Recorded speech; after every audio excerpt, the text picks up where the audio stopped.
Flintstones?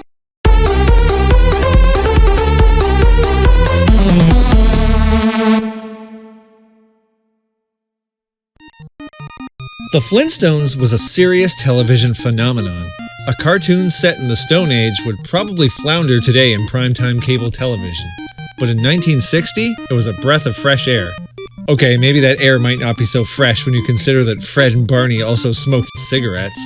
But viewers delighted in watching this fantastical Neanderthal family week after week as they dealt with relatable situations while also using prehistoric mammals as appliances. Fast forward to the late 80s, and although interest in the Flintstones wasn't as strong as in the 1960s, there must have been enough clamor for Flintstones merchandise, as prize developer Taito started developing Flintstones video games around this time. And they were good. Very good. In fact, I'll just come out and say it. Taito did it better than anybody else. Take that, Flintstones crappy bowling. And then the Flintstones movie appeared in 1993, and Ocean came and messed everything up by creating games that weren't quite up to snuff. So today, we're going to celebrate and focus on Taito-developed games because they knew how to get it right. Let's go!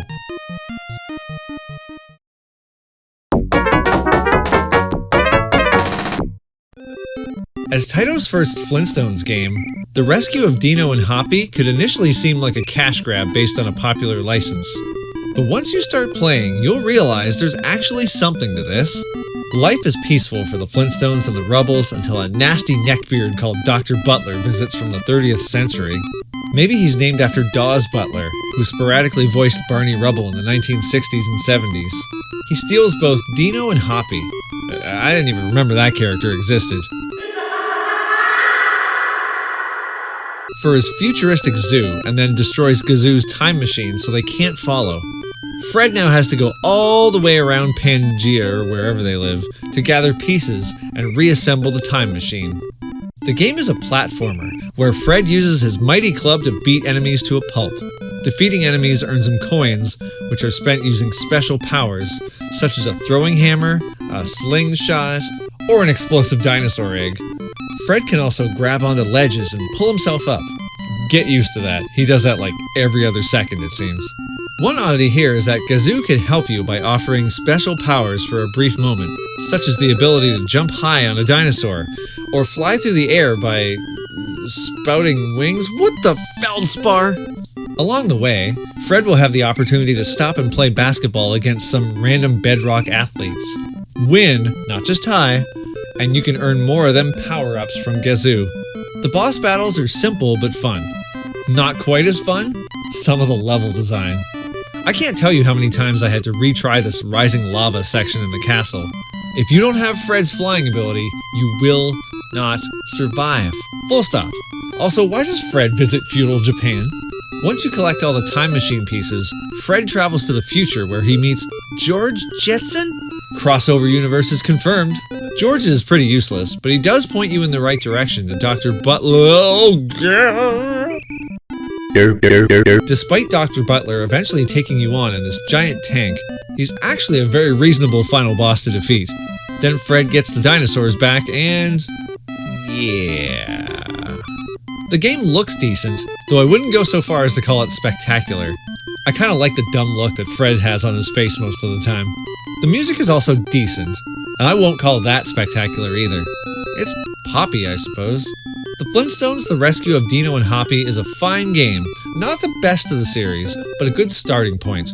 Dang, Taito, turn down the difficulty a notch. Whew!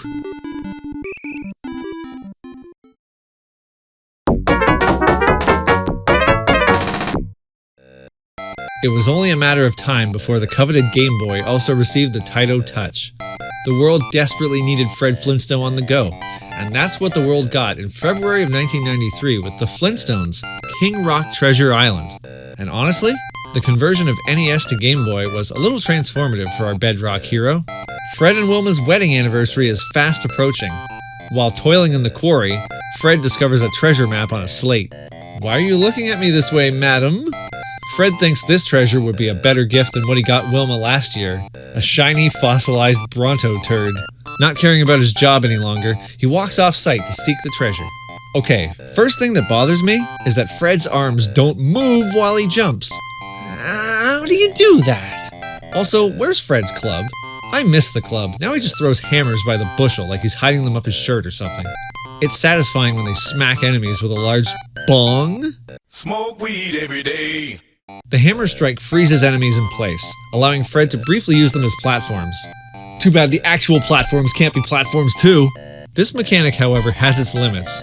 Fred has to stun and hop across a bunch of fish in a very specific sequence here, and it sucks. It just sucks. And why does Dino look like he hit a wall? Fred seems to have to go everywhere to find the lost treasure, be it the desert, stowing aboard a ship, or literally swimming underwater. Okay, swimming might not be the right word. There are also car driving stages to rack up bonuses, and they can actually be somewhat fun. The boss battles are pretty formulaic here, but what do you expect from the early 90s? Fred gets his treasure after fighting the skullish King Rock, and it's a big meat! You know what? As far as portable adaptations go, you probably won't find a better Flintstones game on the go than this. Yeah, that includes you vagrant.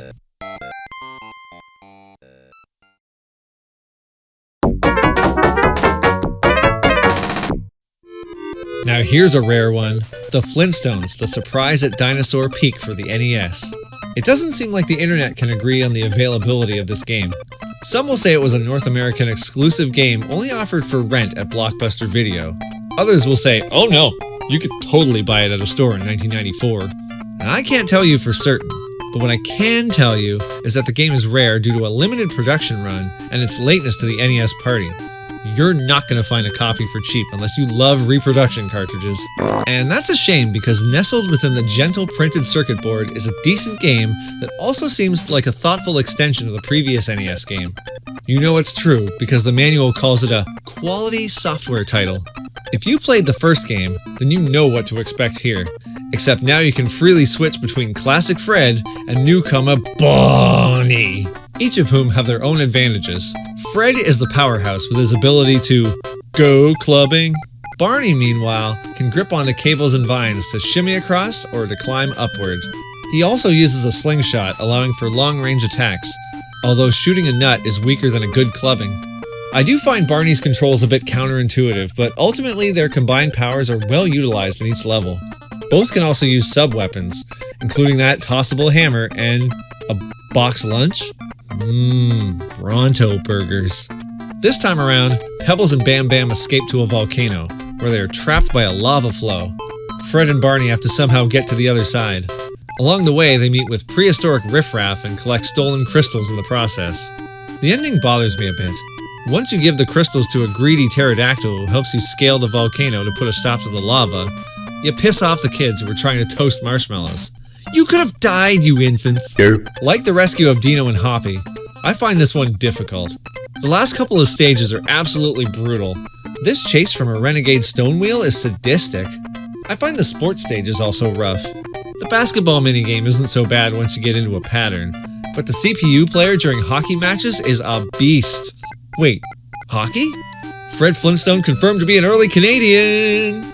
Oh look, a side-scrolling shooter stage too. How grand. The graphics are more or less on par with the last game. Same goes for the music. If you enjoyed the first one, you'll love the second game.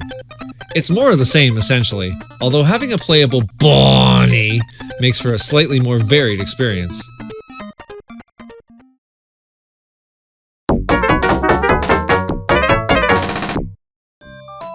It sure felt like giving the Sega Genesis an entry in popular pre-established franchises was an afterthought. Castlevania? Castlevania Bloodlines eventually. Contra? Contra Hardcore eventually. Mega Man? Oh hell. And the Flintstones was kind of the same. Taito eventually released the Flintstones for Genesis / Mega Drive! And it's actually both challenging and entertaining. There really isn't a coherent story per se here. Instead, Fred seems to have to solve everyone else's problems with platforming. Wilma lost her pearl necklace? Fred will go find it, no problem. Betty misplaced a hair ribbon? Fred's on the case. Barney lost his fishing hook? Just go find it yourself, you daft lummox. I'm getting a little tired of seeing the little trademark sign every time Fred says Yabba-Dabba-Doo, though. We know it's his catchphrase. We're not going to confuse this as anyone else's slogan. Stop throwing this trademark logo in our faces. Whoa! Like in all Taito Flintstones games, Fred can do all the great moves like wallop prehistoric beasts with his club, or use them buff arms to climb to greater heights. Each mission plays out kind of similarly to Hudson's Adventure Island on the NES, where the level is divided into 4 sections outlined by signage, acting as continue points. And you'll definitely want to reach these because this game can be sneaky in its enemy placement or off-the-wall platforming requests. I hate this lava riding section. Swimming can be a test of patience too, but I love the boss here where you have to beat up this water dragon with its own children. Pow! Pow! Dang, he can hold his breath for a long time. Hey Wilma, where do you think this egg came from? I have no idea. I see you're a lot of help, lady. And the damn thing rolls away. Where are you going? You're not exactly a Rhodes Scholar, are you? There's actually some good variety here, such as in Stage 3 where Fred searches for pebbles by riding his foot-powered car through the desert to catch her, or later on when Fred rides treacherous minecarts. I also really enjoy the boss battles in this game.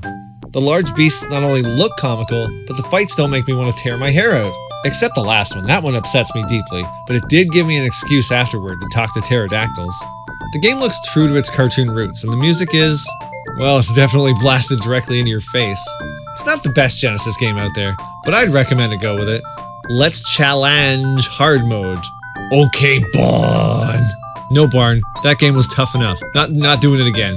Or you can just kiss my gimbal stones.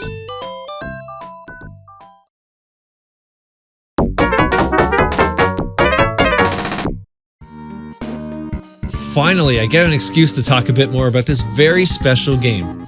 Although the legendary SNES is home to numerous timeless classics, I'm actually a firm believer that this game, The Flintstones, The Treasure of Sierra Madrock, ranks among the console's best releases of all time. No, I'm not kidding at all. This game is an absolute underrated gem that any respecting Super Nintendo player should give a go. The game starts at a meeting of the Water Buffaloes, where the Grand Poobah announces his retirement and the hunt for the next Poobah begins. Whoever can find the treasure of Sierra Madrock will be crowned the new leader of the lodge. Everyone runs off in a frenzy to try and get it, and you know damn well Fred and Barney are getting in on this. In fact, you can kind of guess how the story ends. And then... oh snap, it's a board game.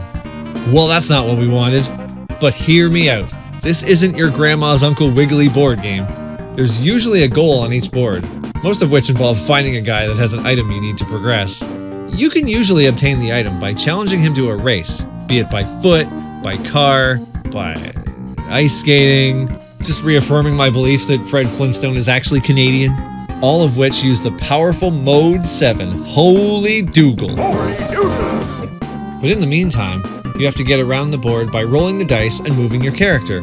Some spaces lead to minigames for more lives and power-ups, or to a store to refill your health. But most spaces are short platforming levels that will often tax your thumbs a little bit because they are challenging, though not frustratingly so. There are also boss stages, like with this handsome gorilla. And of course, Wilma and Betty are also on the prowl for their lost husbands. If they're caught, the wives will drag their husbands, well, somewhere else on the board. Married life. Oh look! Outdated terminology from the 90s. Meh. I may be biased, but the game looks very nice indeed. The music won't cause any dance outbreaks, but the presentation of the package as a whole is smooth like butter. The polish is clearly noticeable. Just look at that sprite work.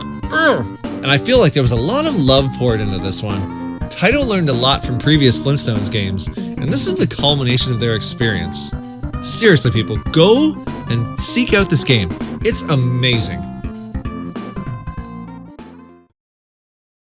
Go now. Thank you for watching. Hey, while you like and subscribe, let me throw a fun fact at you. Did you know that before making games, Taito sold wigs, hog bristles, and flooring? Well, now you do.